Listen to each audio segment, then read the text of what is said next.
ndakhala ndikunena mobwereza osaphatikiza nkhondo za kunyumba ndi dziko. Iweyo ngati unayamba ndi Justice Chikopa, unayamba ndi Gangata, unayamba ndi Frank Mbeta anakuchosa ntchito, that is witchhunt. Usaphatikize ndi dziko. Unayamba ndi Frank Mbeta anakuchosa ntchito, waganiza kuti uzimunena pa Facebook. That is not fighting corruption. It is a witch hunt. Kenan Manda munapitisana mpaka ku court. Alfred Gangata Trifonia munayambana pa Facebook. Amawi, I am not hating Alex Kamangi. Koma inotaonani public inquiry yachitika posachedwa amayamikira Baba Malondero kumayamikira Galiati. Just from nowhere wasintha akuna kuti ayi Galiati is corrupt, Baba Malondero is corrupt.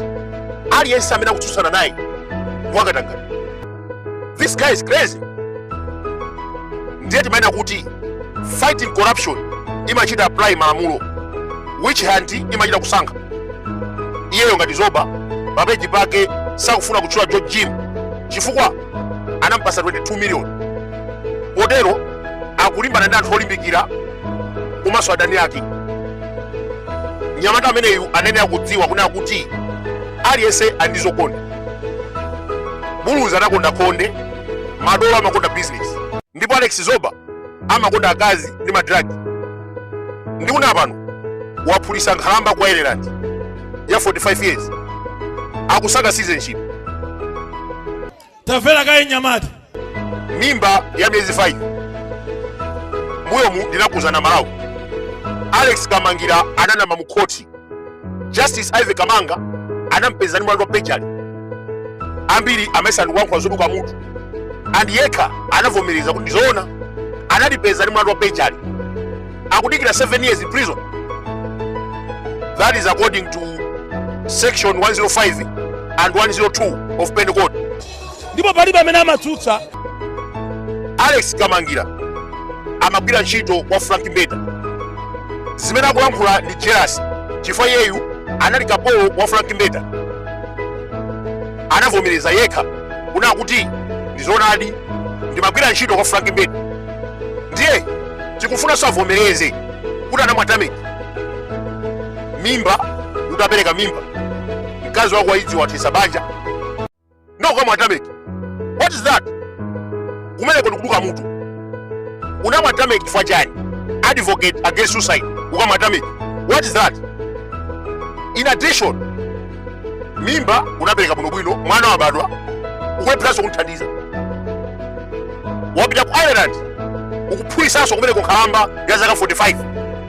Ndikuna pano mimba ya miezi 5. Abwebwera atsutse. Amawi, this is reality. And if Alex Kamangira akutsutsa, I will give you an evidence.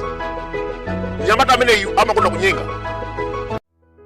Ndiye timaina kuti ntchentche inali mbuyo mwabwino, msogolo mwabwino. Housemaid wamusi wopanda chithandizo, mwana akuvutika. Ndiye kupita ku Ireland ndikuphulisa nkhalamba ya 45 years. What is that? Munthu ameneyu akusonkha ndalama pa Facebook akuti fighting corruption. Iniyo munaona kuti ndalama ikuthandika dangani. Majority people in this world amabanga corruption kufuna ndalama. Alex Zoba malo mopempha ndalama akunamizira fighting against corruption.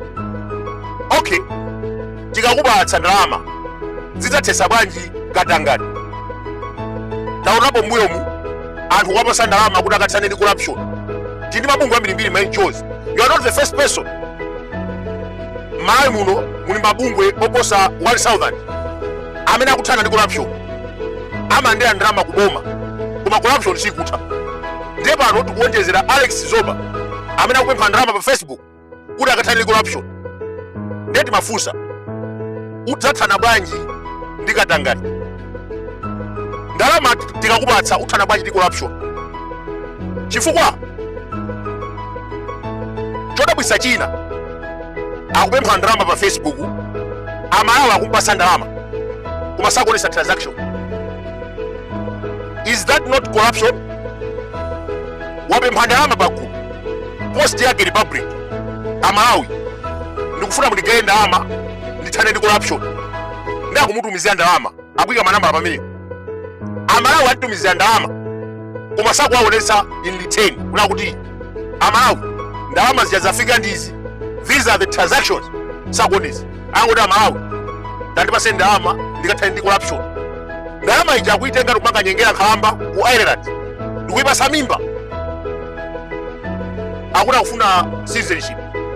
That is nonsense. So tisamabwere ku public ndikumanamiza anthu ndipase ndalama. I'm fighting corruption. Iweyo, when have you started fighting corruption? 122 million fighting for Jim, for kuteteza George Jim, and this is a fact. Ubwera utsutse zimenezi.